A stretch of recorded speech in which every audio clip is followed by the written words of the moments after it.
Hello everyone, welcome to this morning's Sutta class. We will start as usual with the Namo Tassa. Feel free to join in if you like. Namo Tassa Bhagavato Arahato Samma Sambuddhassa. Namo Tassa Bhagavato Arahato Samma Sambuddhassa. Namo Tassa Bhagavato Arahato Samma Sambuddhassa. Buddhang Dhammang Sanghang Namasami. So, welcome to the second session of our mini-series, which is called Skillfully Building Your Dhamma Practice. So in this mini-series, we talk about different approaches to practice, different types of people, and also how there are different pathways on the practice path, different pathways to arahantship. And we explore this so people can figure out which types you are, and also which kind of practices are suitable for the different types, which kind of teachers teach things that are suitable for the different types, so that you can individually build your own Dhamma practice with practices that are suitable for you. And also just to acknowledge that people are individuals and that the practice path also needs to be individual, because there is not one path for everyone, but there are all these different pathways that the Buddha describes.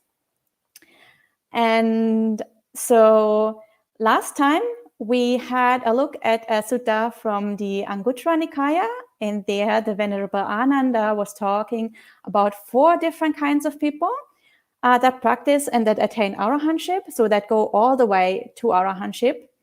And the one kind was a person who practices vipassana practices first, so who develops the wisdom practices first, and as a byproduct of wisdom practices, samatha also develops. And so this is a person who has a dominant wisdom faculty. Then there was another type of person who develops samatha practices first, so calmness, stillness of the mind, concentration practices first, and as a byproduct of those concentration practices, wisdom also develops. So this is a person who has a dominant samatha quality, a dominant concentration or samadhi faculty. Then there was a person who was somewhat in between, who was practicing both samatha and vipassana at the same time. And then the 4th kind of person was a person with a dominant faith quality. So this is a person who has a lot of faith in the practice, but their meditation isn't really going anywhere. They have neither strong wisdom qualities nor strong samadhi qualities. They have a lot of hindrances, but eventually there's an outside trigger and the mind converges and they make a breakthrough to the Dhamma. So we had a look last time at texts from the Theragatha and the Therigatha, so the verses of the monks and the verses of the nuns, where we saw testimonials of people who had this kind of practice, this faith-based kind of practice, where they had sudden breakthroughs instead of the usual gradual progress on the path. And today we are looking at a different sutta where we again encounter these types of people, the wisdom-based people, the faith-based people, and the samatha, the samadhi-based people. But we are looking at it from an entirely different angle. So hopefully this will be complementary. You will see that there are connections between the 2 suttas, but also that there's a lot more additional information that we get about those types today. So today we are reading the Kitagiri Sutta, which is Majjhima Nikaya number 70. I have put a link in the live chat. And I will be reading from Bhikkhu Bodhi's translation. And we're not going to read the entire sutta. We're only going to read a small passage where the Buddha describes 7 different kinds of people. And if you read from the printed book, then we will start reading at paragraph 14. If you're reading from the online version, then we are reading from the paragraph number SC22, which starts with the words bhikkhus. There are 7 kinds of persons to be found existing in the world. So hopefully you have found the passage now, and you can read along if you want. Of course, you can also read from Bhante Sujato's translation if you prefer that. So the sutta for today starts as follows. Bhikkhus, there are 7 kinds of persons to be found existing in the world. What 7? They are 1 liberated in both ways, 1 liberated by wisdom, a body witness, 1 attentive view, 1 liberated by faith, a dhamma follower, and a faith follower. So what we see here is an alternative way of the Buddha to describe the path to arahantship. So an alternative way of classifying the people who are noble people, the Aryan people. So usually what we usually associate with the noble people is the 4 pairs of persons, or the 8 kinds of individuals. Usually we know that as stream entry, once return, non-return, and arahantship. Or if we break them up into pairs, then the path and fruit of the respective attainment. So the path of stream entry, the fruit of stream entry, the path of one's return, the fruit of one's return, and the same for non-return and for arahantship. And the reason why this is the usual classification of the noble people why this is the most popular, the most well-known classification scheme, is because this is obviously in the daily recollections that people recite in Buddhist countries, and many people also recite daily in the West, where we recollect the triple gem. So the Buddha, the Dhamma, and the Sangha. And when we recollect the Sangha, then of course we recite this, like the 4 pairs of persons, the 8 kinds of individuals. This is the incomparable field of merit for the world, and so on. So this classification scheme, the usual classification scheme, stream entry, once return, non-return, and arahantship, has become the most well-known model to describe the pathway towards arahantship.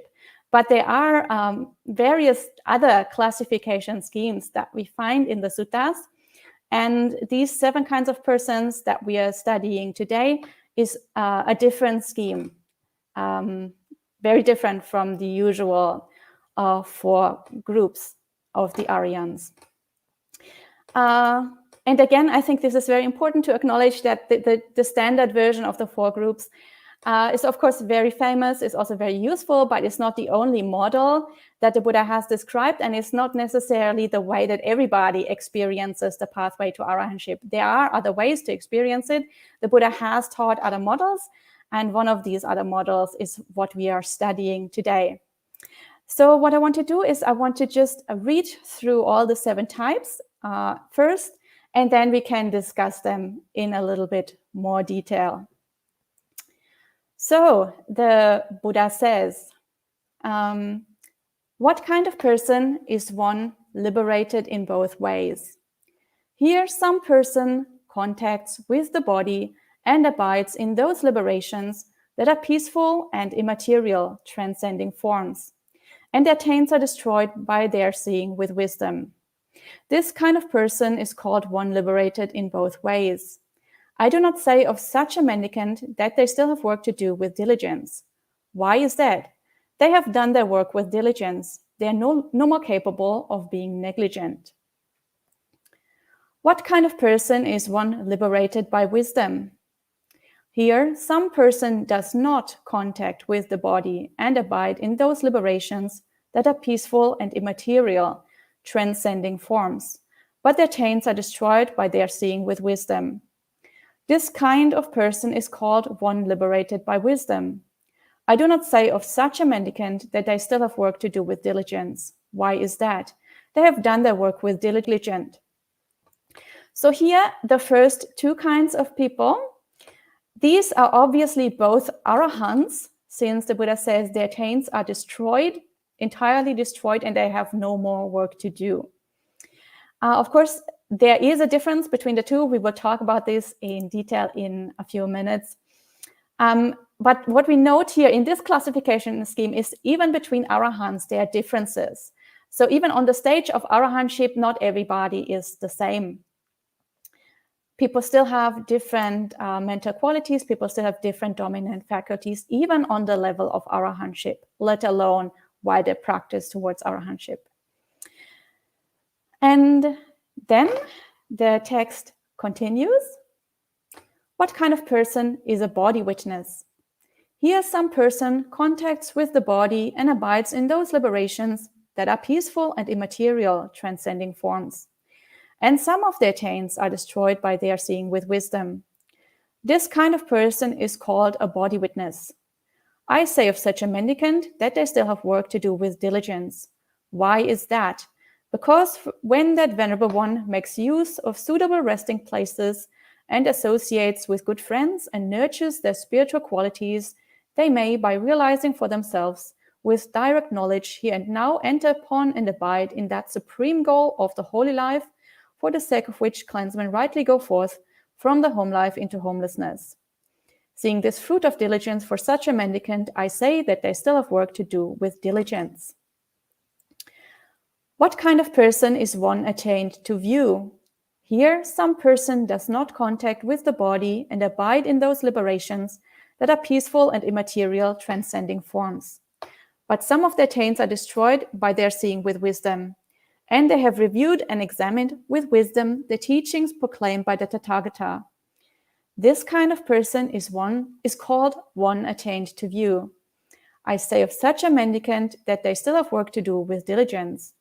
Why is that?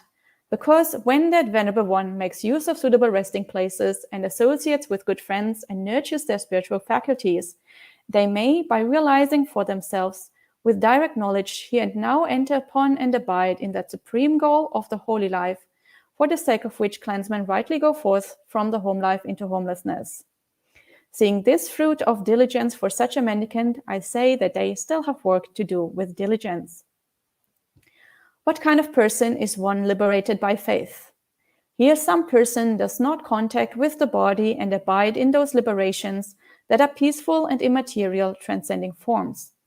But some of their taints are destroyed by their seeing with wisdom, and their faith is planted, rooted, and established in the Tathagata. This kind of person is called one liberated by faith. I say of such a mendicant that they still have work to do with diligence. Why is that?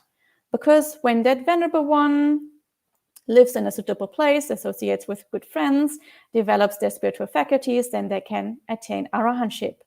Seeing this fruit of diligence for such a bhikkhu, I say that they still have work to do with diligence. So now here we have three kinds of people. These three kinds are the body witness, the one attained to view, and the one liberated by faith. These are people that have already some of their taints destroyed, but not all of the taints, so they still have work to do. And that means, in the usual classification scheme, that means since some of their taints are destroyed, since they have broken some of the fetters, they are at least stream enterers. So here, those three kinds of people are on the level between stream entry and below arahantship. So in the usual classification scheme, this refers to the stream enterers, the once returners, and the non-returners. In the usual classification scheme, this is our hierarchical scheme. So the stream enterer at the bottom, then the once returner above, and then the non-returner on the top, and of course arahant at the very top. But here, those three kinds of people that we see here, these are not hierarchical. These are just three parallel pathways to arahantship for three different kinds of people with three different kinds of dominant faculties, dominant spiritual faculties. So the faith faculty, the wisdom faculty, and the samadhi faculty. We will go through this in much more detail in a minute as soon as we have read the entire text. But we already note that for arahants, there are two different kinds. For the people in between stream entry and below arahantship, there are three different kinds. And then we have two more kinds of people, and the Buddha says, what kind of person is a Dhamma follower? Here, some person does not contact with the body and abide in those liberations that are peaceful and immaterial, transcending forms. And their taints are not yet destroyed by their seeing with wisdom. But those teachings proclaimed by the Tathagata are accepted by them after reflecting on them sufficiently with wisdom. Furthermore, they have these qualities: the faith faculty, the energy faculty, the mindfulness faculty, the concentration faculty, and the wisdom faculty. This kind of person is called a Dhamma follower. I say of such a bhikkhu, of such a mendicant, that they still have work to do with diligence. Why is that? Because when that venerable one lives with good friends in a good environment and develops the faculties, then they can attain arahantship.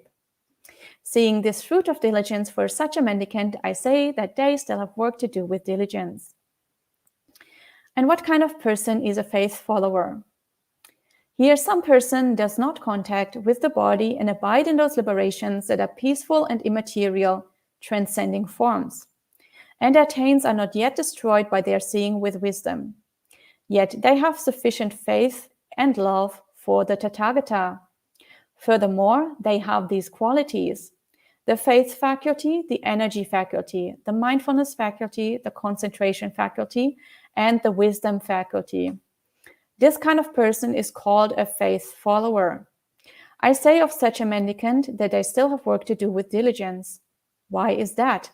Because when that venerable one makes use of suitable resting places and associates with good friends and nurtures their spiritual faculties, they may, by realizing for themselves with direct knowledge here and now, enter upon and abide in that supreme goal of the holy life, for the sake of which clansmen rightly go forth from the home life into homelessness.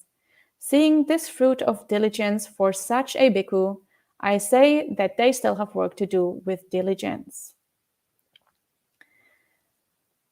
So now here we have two kinds of people, the Dhamma follower and the faith follower. And these two are people who are already noble people. That means they are on, like in the other classification scheme, we would say that they are on the path to stream entry. But they have not broken through to stream entry yet. We know that they haven't broken through yet because the description here says their taints are not yet destroyed by seeing with wisdom. So they haven't broken any fetters yet. So the defining feature of stream entry obviously is that you break the first three fetters, which is identity view, attachment to rites and rituals, and doubt. So once you break these three, that is equivalent to being a stream enterer. So here, in this case, those two kinds of people, the Dhamma follower and the faith follower, have not destroyed any taints yet. They have not broken any fetters yet. So we know they are below stream entry. But they're already noble people. They're already fixed on the path. And here again, we see that there are two different kinds of people with two different kinds of dominant faculties, a faith faculty and a wisdom faculty, respectively. So when we look at the overall scheme of the 7 people, then we see that below stream entry, we have two kinds of people. Between stream entry and just below arahantship, we have 3 different kinds of people, 3 parallel pathways, basically. And then at arahantship, there are 2 different kinds of arahants with 2 different kinds of qualities and 2 different kinds of dominant faculties. So let's go through all these different types in a little bit more detail. And I would like to start from the bottom. So we will start by exploring the faith follower and the Dhamma follower, and then slowly building up towards arahantship.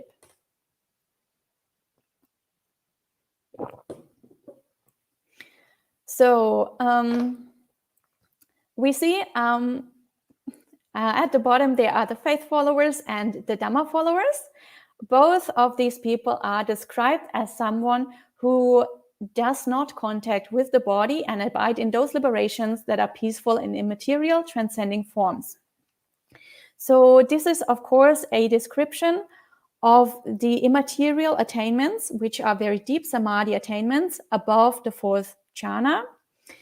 So both of these kinds of person, the faith follower and the Dhamma follower, do not have the immaterial attainments. So this is the attainment, infinite space, infinite consciousness, nothingness, neither perception nor non-perception, and the cessation attainment. So we note there's nothing said about the four jhanas. So they may have jhanas, they may not have jhanas, but definitely they don't have those very deep samadhi attainments, the immaterial attainments. And both of them have not yet destroyed any of the taints, as we mentioned, since they're not stream entrers yet. And we note also that the description is that the taints are destroyed through seeing with wisdom. So whatever is your dominant faculty, whether that's a faith faculty or a samadhi faculty or a wisdom faculty, all kinds of types only destroy the taints through seeing with wisdom. So even faith types and samadhi types don't destroy the taints through their faith or through their samadhi practices, but all of them need to develop sufficient amount of wisdom to actually destroy the taints. The destruction of the taints can only happen through wisdom practices or through deep insight into reality as it actually is. So insight obviously is another word for wisdom. And then now we come to the difference between the Dhamma follower and the faith follower. For the faith follower, that person is described as somebody who has sufficient faith and love for the Tathagata. Whereas the Dhamma follower is described as somebody who accepts the teachings proclaimed by the Tathagata after reflecting on them sufficiently with wisdom. So for the follower, their practice mainly is based on a very strong attraction, very strong faith, very strong confidence, and an emotional attraction, like a positive emotional connection with the Buddha, the Tathagata, as a person. So for them, devotional practices, for example, are very, very helpful, or practices that bring up that have a strong emotional connection, strong positive feelings, a lot of inspiration, and that center on the person of the Buddha. Those are good practices for a faith follower. Whereas for a Dhamma follower, these are people who don't focus on the Buddha as a person. They focus on the Dhamma, on the teachings, and try to investigate with the rational mind, and they try to contemplate the teachings, the Dhamma principles, instead of focusing on the Buddha as a person. So the faith follower, as the name already says, has a dominant faith quality and focuses on the person of the Buddha. And the Dhamma follower has a dominant wisdom quality and contemplates the teachings, tries to understand the teachings. So one of them has more an emotional approach to the practice, and the other one has a more rational approach to the practice. But both of these practices are entirely valid. Both of them are really valuable pathways. And it's not that one practice is better than the other. It's just that people are different. And for some people, the rational pathway is more suitable. And for other people, this devotional pathway is more suitable. So it's important to know which type one is, so that one can select the practices properly, and that so that also as a teacher, it's important to see what types one's students are, so people can be given the proper advice for their respective type. And also as a student, it's important that we pick our teachers skillfully, so that the teacher actually has experience with the kind of type that we are and can actually skillfully guide us in our practice. And then we see that both the Dhamma follower and the faith follower, they have the 5 spiritual faculties, which are listed here: the faith faculty, the energy faculty, the mindfulness faculty, the concentration faculty, and the wisdom faculty. And of course, they need to have these 5 spiritual faculties because that's a function of the noble people. If you didn't have those 5 spiritual practices, you wouldn't be a faith follower or a Dhamma follower. You would just be an ordinary person, not a noble person. You wouldn't be on the path to stream entry yet. But since these people have those 5 spiritual qualities or the 5 faculties, they can be considered on the path to stream entry, or can be properly considered Dhamma followers and faith followers. And so the Buddha obviously says these kind of people still have work to do with diligence, since they're not arahants yet. They still have all the fetters there. They're still bound to samsara. So clearly they need to be diligent and do their practice. And then the Buddha describes also the circumstances that they need to have in order to make progress on the path.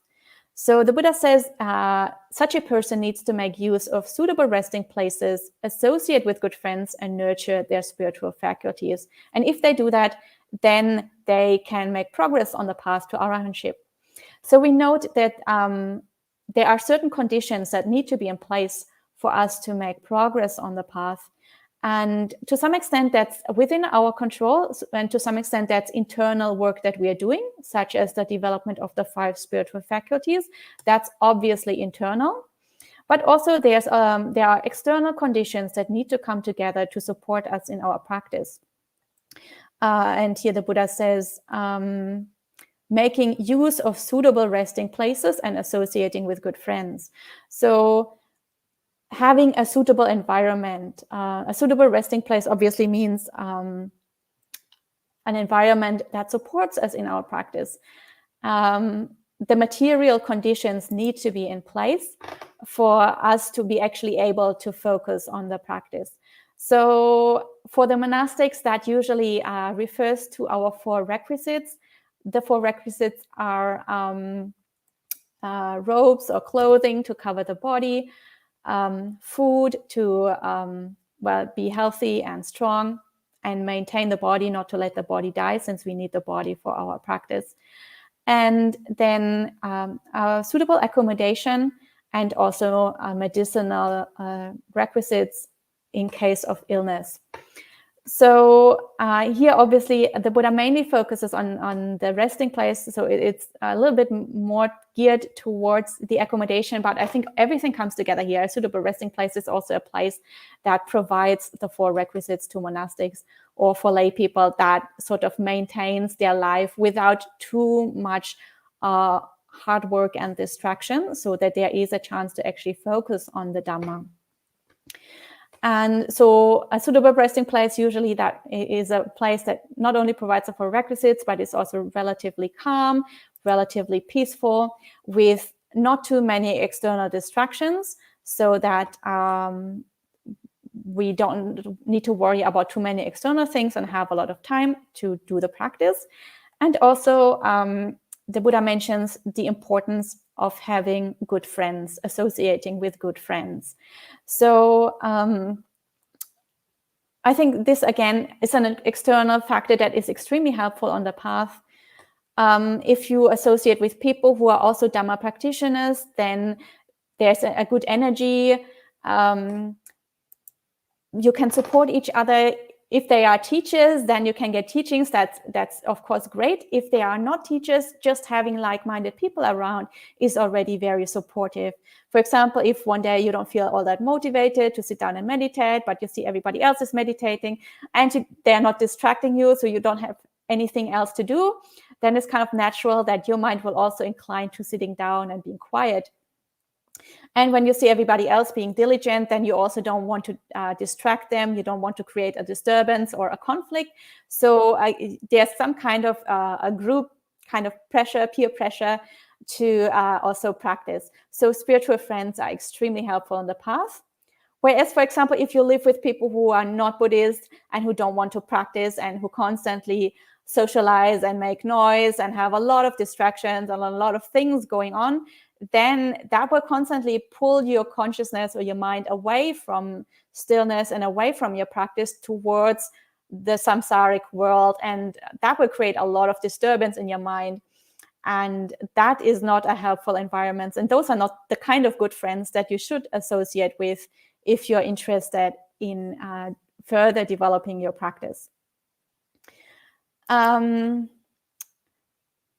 if both the external and the internal factors come together, so a suitable environment, good friends or good people, and the internal development of the 5 faculties, then we can make progress towards arahantship.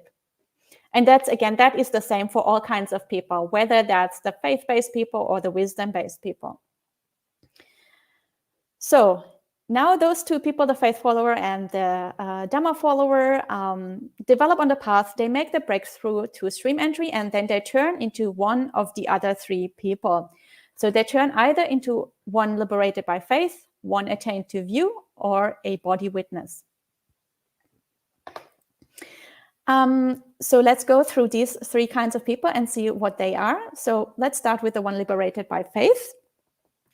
Here, this is a person who does not contact the immaterial attainments. So they don't have the deep samadhi states. They don't attain those immaterial states above the 4th jhana. So again, they don't have a dominant samadhi faculty. But some of their chains are destroyed by their seeing with wisdom, of course, since they are stream enterers. Since they are at least stream enterers, at least 3 of their fetters are already broken. They could also be once returners or non-returners, as I mentioned before. If they're non-returners, then 5 of their fetters are already broken. And the description of those liberated by faith is that their faith is planted, rooted, and established in the Tathagata. So again, we see that this is somebody who focuses strongly on the person of the Buddha. And the dominant faculty, of course, as the name says, still is this faith-based practice. The dominant faculty is the faith faculty. And then the same stock passage describes that the practices that they are still doing, they're still associating with good people, living in a good environment, and developing the 5 faculties, and may eventually be able to break through to arahantship. This is the person with the dominant faith faculty. Then there is the person that is called one attained to view. So this is, again, a person that does not have the immaterial attainments. So again, they don't have a dominant samadhi faculty. But some of their chains are destroyed, of course, we know, since they've broken through to stream entry. And they have reviewed and examined with wisdom the teachings proclaimed by the Tathagata. So this ties in nicely with what we've just seen with the Dhamma follower, who was also a person who was focusing more on the Dhamma principles, contemplating, studying, investigating the principles of Dhamma, rather than focusing on the Buddha as a person. And then they do exactly the same practices as the others with good external and internal conditions. And then they might be able to break through to arahantship. And then we have the body witness. And the body witness, now this is a person who does have the immaterial attainments. That means infinite space, infinite consciousness, nothingness, neither perception nor non-perception, and the cessation attainment, so the very, very deep samadhi attainments. So here, finally, we have a person that does have very, very deep samadhi. This is a person with a dominant samadhi faculty. And also in their case, some of their chains are destroyed by seeing with wisdom. So that means, again, they are in between stream entry and non-return, or below arahantship. And again, they practice in exactly the same way as the others and may be able to attain arahantship at some point. So how do we understand that there are, in the beginning, 2 kinds of people, the faith follower and the Dhamma follower, and they then develop into 3 kinds of people, which then again converge on 2 kinds of arahants, the one who is liberated by wisdom and the one who is liberated both ways. And I think some of these are probably fairly clear and some of these are a little bit more complex. And I think for the faithful, let's start with the faith follower. Once the faith follower breaks through to stream entry, they will probably straight away become a person who is liberated by faith. Since the faith follower is somebody who focuses on the person of the Buddha, makes the breakthrough to stream entry then. And the one liberated by faith is also one who is focusing mainly on the person of the Buddha and also has a dominant faith quality. This is kind of the natural progression, how they would develop on the path. For the Dhamma follower, it's also kind of easy to see how there is a natural progression. The Dhamma follower is somebody who investigates all the Dhamma teachings. They have a dominant wisdom quality. And once they break through to stream entry, they would turn into a person that is attained to view. Since the person who is attained to view also has the dominant wisdom quality and is doing those practices that are investigations and examinations of the teachings of the Buddha. So that that progression is fairly clear and fairly natural. But the question is, where does the body witness come from? And I think in order to understand where that ties in, we should look at the two kinds of arahants first, and then understand a little bit better what is going on. And so for the two kinds of arahants, there is the one liberated by wisdom and the one liberated in both ways. The one liberated by wisdom is somebody who does not have the immaterial attainments. So they may have the 4 jhanas, and in fact, it's actually quite clear they need to have at least one of the jhanas in order to be an arahant. But that's not actually mentioned here. That's mentioned in other suttas. So I don't want to have a discussion about jhanas at the moment. I just want to say that they don't have the immaterial attainments. But their attains are destroyed by seeing with wisdom, of course, otherwise they wouldn't be arahants. And this kind of person is one called liberated by wisdom. So the one liberated by wisdom, again, has a dominant wisdom quality, not a dominant samadhi quality. And the other kind of person is called liberated both ways. This is a person that has the deep immaterial, the deep samadhi attainments, the immaterial attainments, and also, of course, enough wisdom to break all the fetters and destroy all the taints. So the difference between the two is the one liberated both ways has a strong samadhi quality, whereas the one liberated by wisdom has a strong wisdom quality. So what we see here is that there is no arahant that has a strong faith quality. So the faith quality in and of itself is not sufficient to take you all the way to arahantship. So the person who is in between stream entry and non-return and is called a person liberated by faith eventually needs to develop that faith quality in another direction and eventually needs to focus a little bit more either on the samadhi attainments or on the wisdom attainments. So they kind of need to switch over either to becoming one attentive view or to becoming a body witness, so that they can then develop into either the arahant that has a dominant wisdom faculty or an arahant that has a dominant samadhi faculty, since faith alone is not sufficient. And for the others, it's quite clear. The person with a dominant wisdom faculty who is one attentive view will develop usually into an arahant who is liberated by wisdom. The body witness who has a dominant samadhi quality will usually develop into an arahant who is liberated both ways. But the person who is liberated by faith needs to somehow switch over into one of the other two types. And in some ways, it's a little bit easier for a faith type to develop strong samadhi to develop a dominant samadhi faculty rather than developing a dominant wisdom faculty. But it seems that it's like that both ways would be possible.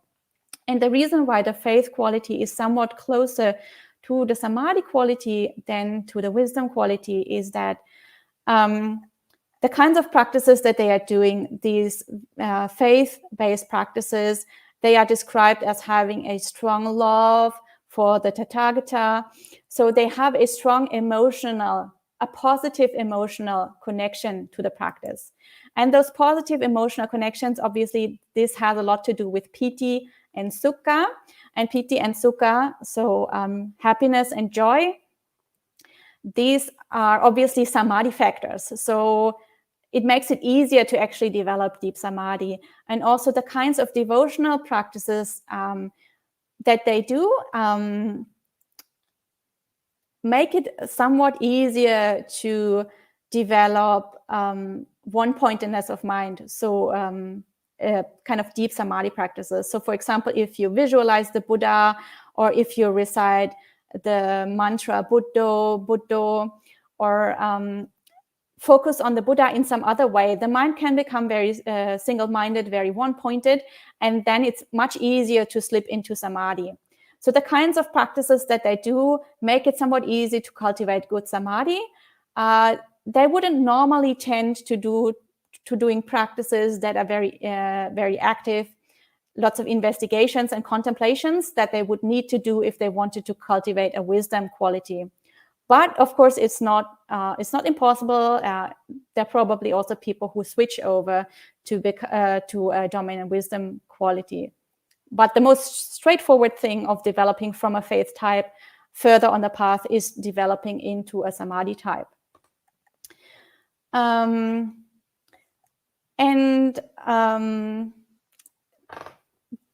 We have seen this a little bit last time already. Of course, last time we had looked at this whole thing from an entirely different angle. But last time in the classification scheme that we saw, we also had samadhi types, we had wisdom types, and we had the faith types. And there were samadhi types that went all the way to arahantship. There were wisdom types that went all the way to arahantship. But then there were the faith types. Their practice was described as somebody who has a lot of faith in the practice, but their progress is somewhat blocked. Their meditation isn't really going anywhere. They have a lot of defilements, especially restlessness was mentioned there. But eventually there's an outside trigger that makes their mind converge, and they are able to make the breakthrough. And of course, when that breakthrough happens, then it depends in some way on the practices that they have done, on the seeds that they bring from the past.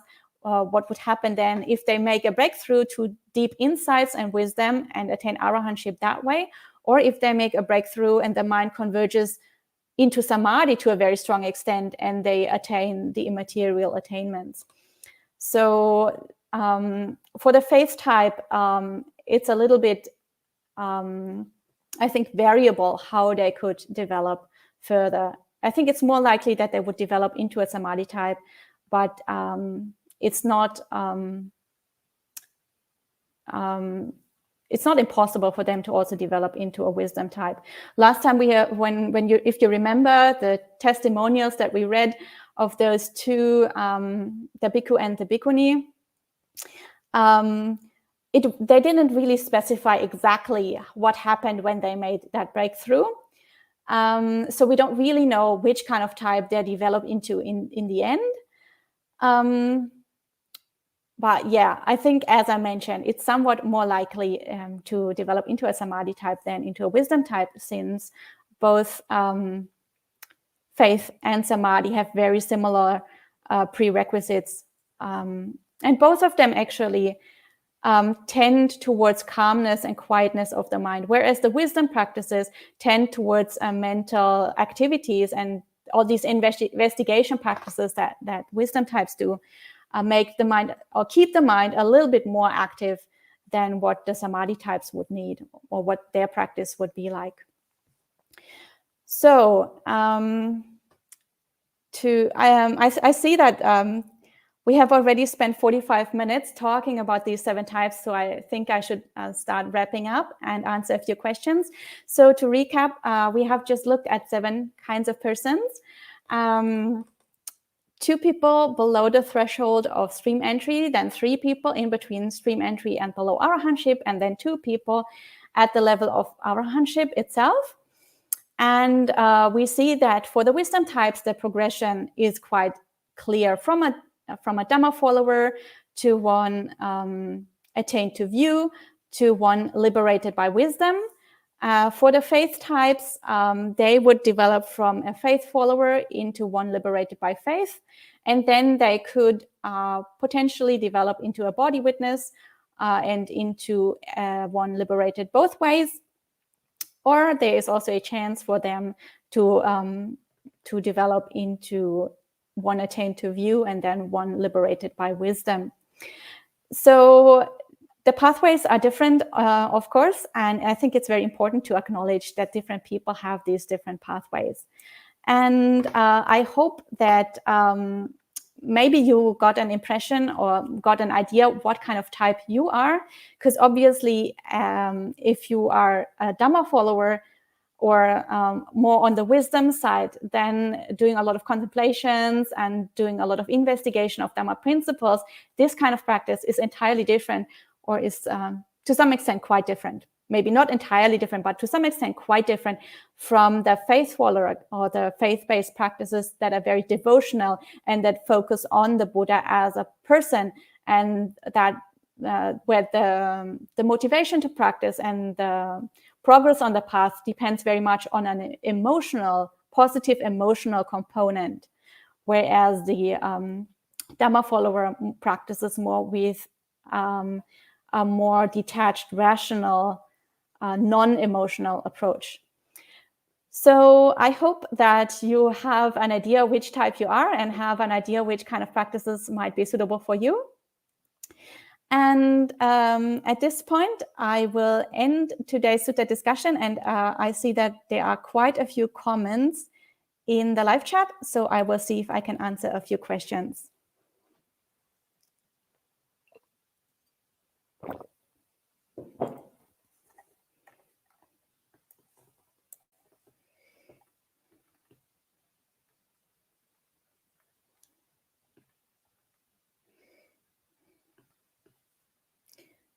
So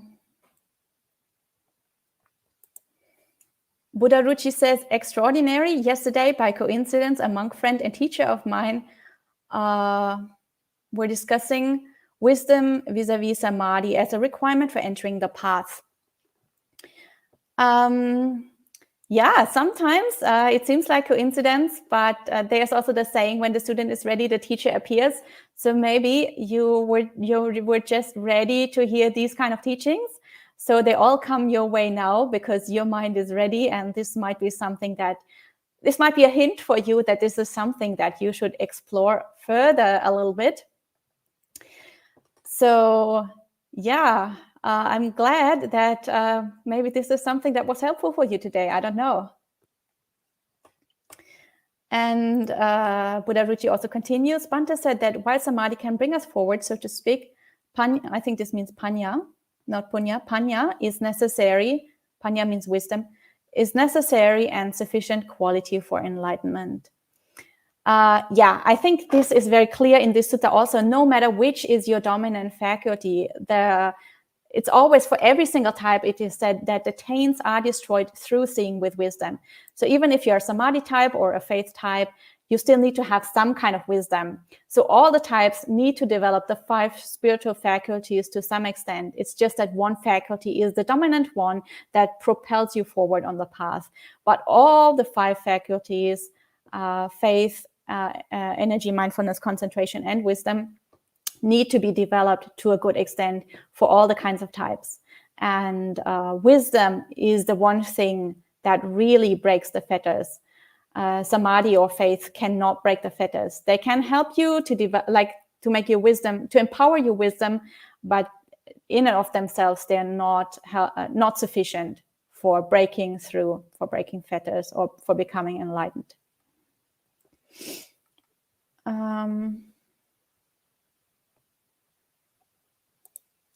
And Gita has a question that isn't really related to the sutta. So I would just answer this very briefly. Vitamins considered medicinal requirements like vitamin C? Yes. Vitamins help to keep the body healthy. So anything that may be, like in the Vinaya, the medicine is a very, very broad category. Even food can sometimes be medicine. So yeah, all kinds of supplements can be considered under the requisite of medicine. Gita says, what can lay people offer to the Mahasangha for medicine? Again, this is going away from the sutta, so I will be very brief. They can offer anything from like the standard Western medicines to traditional Asian medicines to food supplements to healthy, just offering healthy food to the Sangha is already extremely healthy and will help to prevent illnesses from developing. So any kind of things that also prevent illnesses can come under the requisite of medicine. And Gita says, Aya, can one have both faith and wisdom Dhamma investigation faculty? So as I just mentioned, yes, everybody who is a noble person has the 5 faculties. Like this is kind of synonymous. You can only be a noble person if you have, to some extent, the 5 spiritual faculties, which are faith, energy, mindfulness, samadhi, and wisdom. But you will have most people will have one dominant faculty. So yes, everybody can have and should have both faith and wisdom and the other 3 faculties, but it's important to know which one is your dominant one so you can choose your practices skillfully. And if you do practices that support your dominant faculty, then the progress on the path will be much more smooth and much easier because you're already good at what you're doing, because you already have that mental quality, and then your practice will be more easy. If you do practices that do not tie in with your dominant quality, let's say you're a Dhamma investigator type, and you keep on doing devotional practices, then you would just get bored, and often you feel annoyed, and you don't see the sense of what you're doing, and you feel like this is not helpful to you. So you can create an obstacle on your path, and your practice will become boring. And often, if your practice isn't that strong yet, you will lose interest and you just do something else, and then the path is blocked entirely. So by knowing which type you are, it's just much easier for you to practice.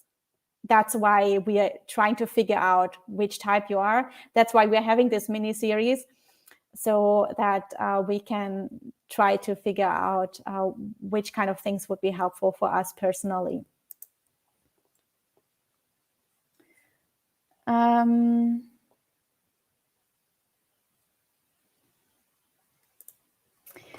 So Gita says, Gita has so many questions today. I think I have to go a little bit faster because I see that there are so many questions still left. Aya, is there a purpose in practicing the immaterial states of meditation? Our understanding is that we do not need the immaterial states to break through to the path and fruits. Yeah. Well, it depends on which type you are. If you are a samadhi type, then they are probably necessary for you. Because if you are a samadhi type, then your wisdom faculty is comparatively weak.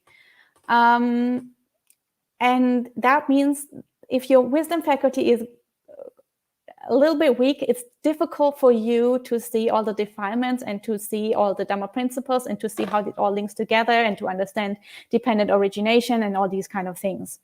So your mind needs to be extremely calm for your fairly weak wisdom faculty to actually be able to see clearly. If your mind is still a little bit stirred up, then these small turbulences will be enough to obscure your internal vision, and because your wisdom faculty is not strong enough. So if you are a samadhi type, it is probably necessary for you to make the mind so calm, as to attain the immaterial states, in order for your wisdom to be able to see things as they actually are. That's why the Buddha says the samadhi types usually have the immaterial attainments even before they become arahants. But they are not necessary. Like, there are many kinds of people who don't need the immaterial attainments, like, for example, the wisdom types. their wisdom faculty is the dominant faculty, so their wisdom is fairly strong. So the mind doesn't need to be quite as calm to make the breakthrough to arahantship, so they don't need to develop the immaterial states.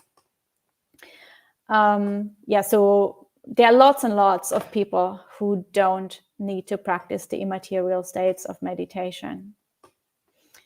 Anyway, my suggestion is to develop the jhanas first and see if you attain arahantship with that. And if not, then just keep on practicing, and the immaterial states will come all by themselves as you keep on practicing. So don't worry too much, just do your practice. And Kumu says, Aya is the difference between 4 jhanas and the 4 immaterial attainments, the developmental level of the mental faculty. Guess the 4 jhanas are absolutely necessary for immaterial attainments. Yes, so the immaterial attainments are developed based on the 4th jhana. So obviously you need to develop the 4 jhanas first to a good degree of mastery before you can start developing the immaterial attainments, because they are based on the 4th jhana. And AS says, all these different classifications are these classifications put forth to help people understand where they are on the path, what is behind them, and what is ahead. Yes, they're kind of like a roadmap. Like, let's say you want to go from one place to another, and there are 5 cities in between. Then you have to reach city number 1 first, then you have to reach city number 2, then city number 3. And if you have passed city number 2 and you don't reach city number 3, then probably you have either stopped progressing, or you have gone astray and you have gone lost in the woods. And then you need to turn around and find your way back to the path. So they are there to guide people, to kind of let them know what to expect. And also the different classifications are there so that people understand that everybody is different and that there are individual approaches to the path. And often there are people who say, well, I have this amazing method. It works so great. Everybody should practice my one method. And then there is another person comes along and says, well, I tried this method. It didn't work at all. And then we start looking down on that person and saying, well, this person is stupid. They can't even do this simple method. Or the other person thinks like, they gave me this really stupid method. It doesn't work at all. They don't know what they're talking about.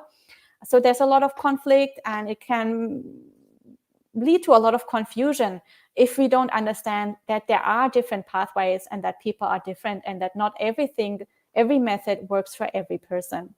So that is why we need all these different classifications. And it's why it's also important that we learn a lot about ourselves, our own mind, and we take responsibility for our own path, because other people may be more advanced on the path, but they might have a different mental setup. So what the kind of practice that they have done, what they have practiced, may not necessarily be exactly the same thing as what we ourselves need to do.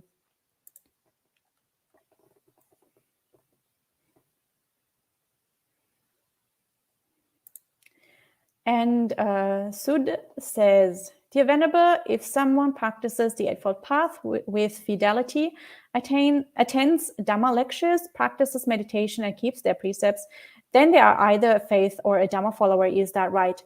Well, it depends. A faith or a Dhamma follower is somebody who is already a noble person. So they are guaranteed, in another sutta that we haven't read today, it says that they are guaranteed to attain stream entry in this very life, at the very latest at the point of death in this life. So they are already considered noble people. They are already on the path to stream entry. And the defining feature of a noble person is that they have the 5 spiritual faculties, which are the faith, energy, mindfulness, concentration, and wisdom faculty. So these are really the things we need to focus on. We need to try and develop. And I think the practices that you've mentioned here, they are really good for developing them. So practicing Eightfold Path, attending lectures, meditation, keeping precepts, and so on. So if you do that, definitely that is a good way to eventually become a faith or a Dhamma follower. But maybe not every single person who is doing this is already a Dhamma or a faith follower. It depends on how strong your commitment is to the practice and how strong you have these 5 spiritual faculties.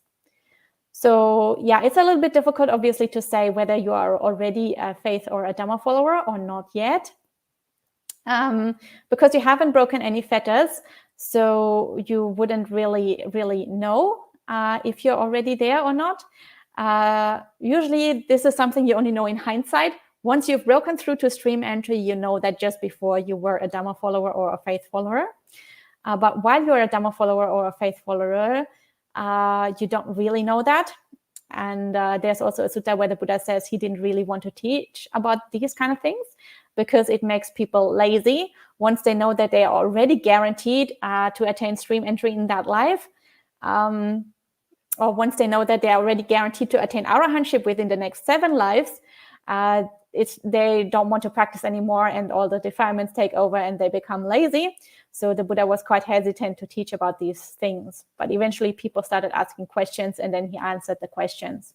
And that's how he started giving teachings about this. So the best thing is to not take anything for granted and just keep on practicing so that you don't fall into the trap of becoming lazy. And Buddha Ruchi says, may we say that at the point of entry to arahantship, one has attained ultimate samadhi and ultimate wisdom. It depends on what you mean by ultimate samadhi and ultimate wisdom. So even arahants have different levels of wisdom. So for example, Sariputta was the one foremost in wisdom. He had a lot more wisdom than many of the other monks. So you need enough wisdom to break all the fetters. So we can say at the point of entry to arahantship, you have enough wisdom to break all the fetters, and you have enough samadhi to support that wisdom practice. But it's not necessarily ultimate in the sense that there's nothing higher. Like the Buddha had higher wisdom than all of the other monks, even though the monks were arahants, or the monks and nuns, the monastics were arahants. And ultimate samadhi also, again, an arahant has at least some of the jhanas, but not necessarily all the immaterial attainments. So there is a potential for developing deeper samadhi, but not everybody needs that much samadhi. So yeah, but they have enough for arahantship, that's for sure. And Buddha Ruchi says, I have to admit that my mind boggles at all this division and subdivision. That's why we are going through this. I hope I made it a little bit clearer. And of course, there's always the recording, so it may be helpful to go through this slowly again. And sometimes it can be helpful to take notes. When I was just starting out with all of this, I had a lot of notes trying to understand this and piece it all apart and then put it all back together. I personally thought it was really worthwhile studying this, but of course people are different. And I think for the wisdom types, these kind of things are really interesting, trying to contemplate and investigate all these Dhamma principles. For the faith-based types, I know that this might be a challenge.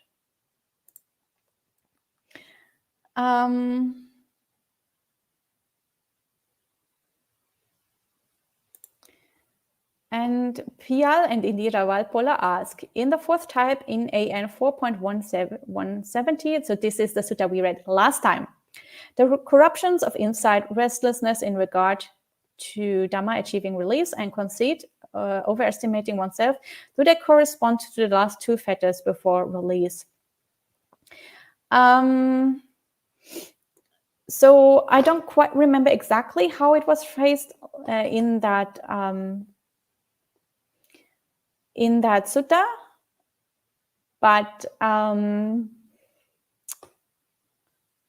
I think you could probably read it that way. So, but it's probably on kind of a lower level also, because the sutta says that they had a lot of faith, but kind of the practice was a little bit like it came to a stop. So they didn't really develop these they didn't really develop that deeply. Like what you're describing is a point where you're just before arahantship, because they're only like the fetters that refer to arahantship, the higher fetters left, like restlessness and conceit, for example. So it seems to me that what the sutta was describing is a state that is somewhat below that point.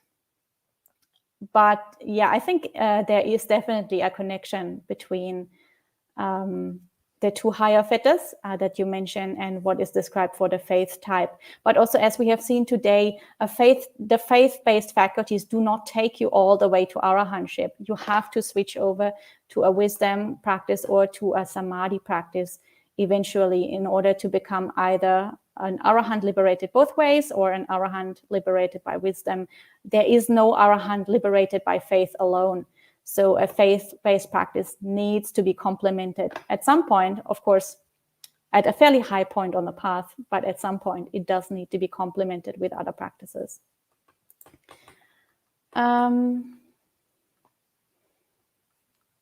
We still have so many questions. I really need to go a little bit faster. Buddha Ruchi says, Aya, could you perhaps also mention and discuss what I perceive to be a serious difference between knowing and knowing about the Dhamma by way of wisdom and panya? So I'm assuming that you mean knowing generally, like in daily life, and knowing about the panya, about the Dhamma, as in making a deep insight in your meditation practice. I hope I understand this correctly. So, of course, there is knowledge that we read in books and things that we just believe in and think that we know in our daily life. And then there's like the random kind of knowledge that doesn't lead us to liberation. And then there is the deep insights we make in our meditation when we deeply see for ourselves how the mind works, how when we can see things as they actually are, when we understand dependent origination, when we understand how our defilements bind us to samsara, how we are fettered by ignorance and craving, and these kind of things. That is the knowledge that is the actual profound knowledge that we need in order to make a breakthrough. So that is what panya in the Buddhist sense or wisdom refers to. It doesn't refer to random kind of worldly knowledge. So I think that was probably what you asked, what this question refers to. Hopefully, if not, maybe you can leave a comment. And then AS says, do the faculties become powers? Yeah, so of course, in many Buddhist teachings, for example, the 37 Bodhipakya Dhammas, the 37 Wings to Awakening, we have two sets of the faculties. We have the 5 faculties and the 5 powers. And usually we would say that once you attain stream entry, what we call the 5 faculties is now called the 5 powers, because they have been developed to such an extent that they are really powerful and that they propel you forward on the path. So it's the same kind of 5 qualities, but because they are more strong, or they're stronger, we now call them powers instead of faculties. That distinction isn't absolute. So sometimes, even though somebody is already way beyond stream entry, they're still called the 5 faculties, such as in the sutta that we've read today. We have seen that they're still called the 5 faculties, not the powers. So in some ways, you could say that these are synonyms because they refer to the same mental qualities, but the word powers is usually only used if the person is already at least a stream enterer.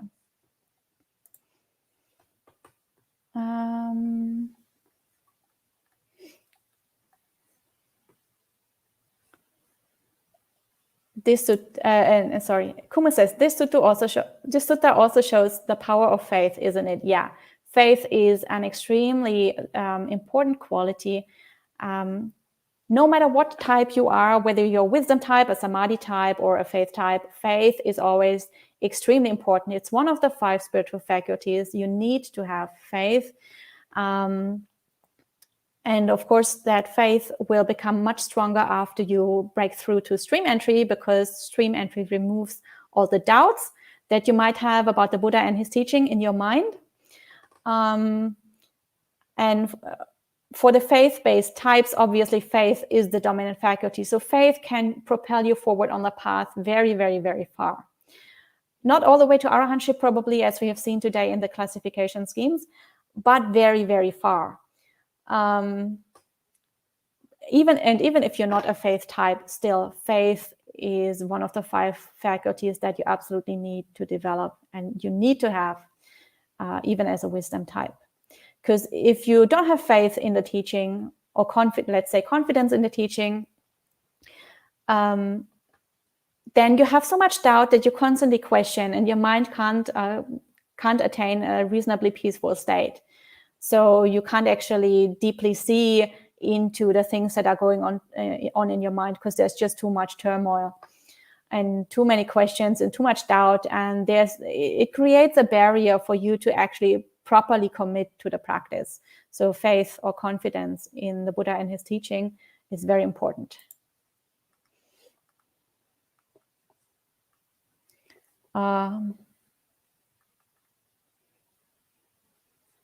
So I see that there are 3 more questions, so I will take these 3 more questions, and if any more questions pop up, I will have to leave them for next time.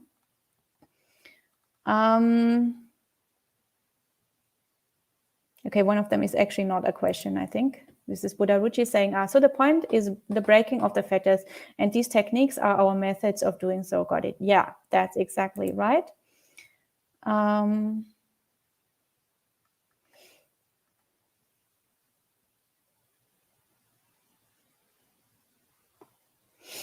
And last question for today is from Bobby. And Bobby says, how would I know what type I am? One moment to the next, I might change from wisdom to faith, for example. So usually people feel drawn to a particular way of practice. And usually people have a mental setup that inclines more towards one thing than to the other. For example, we have seen if you are a faith type, then when you think about practicing Buddhism, you feel drawn to the Buddha as a person. You feel a strong emotional connection with him as a person. You feel, in the sutta, it was called love for the Tathagata. So you have a positive attraction to the Buddha. When you do devotional practices, such as reflecting on the Buddha's good qualities, you gain a lot of piti sukha, so happiness and joy in your mind. You really enjoy doing all the chantings and what they do in Asian countries, like circumambulations of stupas and venerating of Bodhi trees. And you can spend all night doing services to the Sangha, and you really like these devotional kinds of practices. That is one type. Another type, what is here called the Dhamma follower, is a type that isn't really drawn to the Buddha as a person, but they are drawn to the principles of the Dhamma. So they like to think about the Dhamma. They like to really figure out all the details. They like to investigate. When they meditate, their mind tries to figure out how, looks at itself, tries to figure out how it all works, tries to figure out all the really complicated concepts like dependent origination and all the different fetters and all the different classifications that we have looked at today. So if your mind inclines more towards that, so just not the emotional approach, but the rational approach, for example, then that would mean that you're more a Dhamma follower than a faith follower. And of course, sometimes that can change from day to day or from time to time. So even like a wisdom practitioner will enjoy chanting from time to time, or they will enjoy doing some kind of devotional practices from time to time. And even a faith type will enjoy learning about various Dhamma principles from time to time. Of course, this isn't exclusive.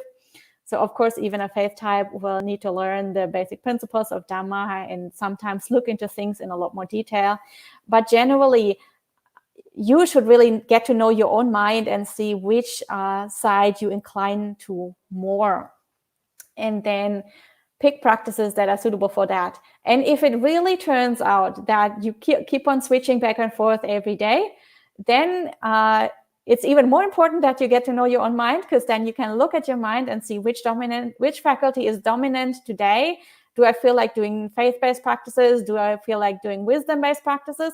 And then you choose your practice for that particular day, depending on the quality that you'll find in your mind on that particular day. So if you really switch back and forth, then it's even more important that you learn about the different types and what kind of practices are suitable for that. So finally, we have come to the last question for today. I'm glad we had such a nice discussion, and I hope you enjoyed today's sutta. Next time, we will continue our mini-series and talk about yet another different set of types of persons. And hopefully this was helpful for you. Hopefully you got some ideas what kind of type you are, and you got some ideas how you should build up your practice. And for today, we will finish with 3 sadhus. Feel free to join in if you like. Sadhu, sadhu, sadhu. And I'll see you all either next Tuesday or next Thursday. Have a good day.